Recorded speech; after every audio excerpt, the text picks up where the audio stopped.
Et l'actualité, c'est aussi l'ouverture cet après-midi au CICB de la session d'avril du Conseil national de transition. Au menu de cette session, l'examen et l'adoption d'une quarantaine de projets de loi.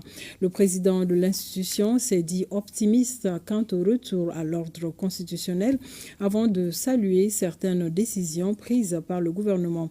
Parmi celles-ci, la fermeture des sites d'orpaillage, l'instauration du fonds de soutien aux projets d'infrastructure et de développement. D'autres détails avec Siaka Kounaté, Abdul Salam Bambara. Voilà, faveur de la session d'avril qui va durer 90 jours, comme le stipule l'article 107 de la Constitution du 22 juillet 2023, le Conseil national de transition aura à examiner et adopter 39 projets de loi, dont 27 nouveaux dépôts concernant divers domaines de la vie politique, socio-économique du pays. Le président de l'institution a mis à profit l'ouverture de la session pour se prononcer sur des sujets brûlants de l'actualité, notamment l'action hostile de l'Algérie qui a abattu dans la nuit du 31 mars au 1er avril un drone malien. À la suite du gouvernement et du collège des chefs d'État de la Confédération des États du Sahel, il a condamné cet acte inamical d'Alger.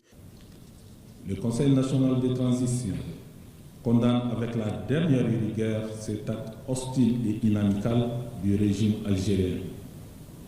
Par cet acte, la preuve est désormais établie que les autorités algériennes soutiennent et encouragent le terrorisme international.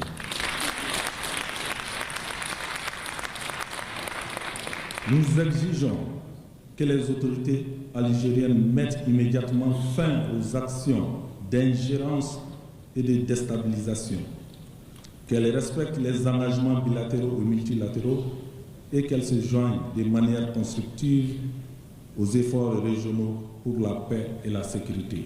Le président du CNT salue l'instauration du fonds de soutien aux projets d'infrastructure et de développement, allusion au prélèvement sur la consommation des services commerciaux des communications téléphoniques et les opérations de retrait d'argent via les mobile monnaies, une initiative dont l'impact est visible sur la fourniture de l'électricité.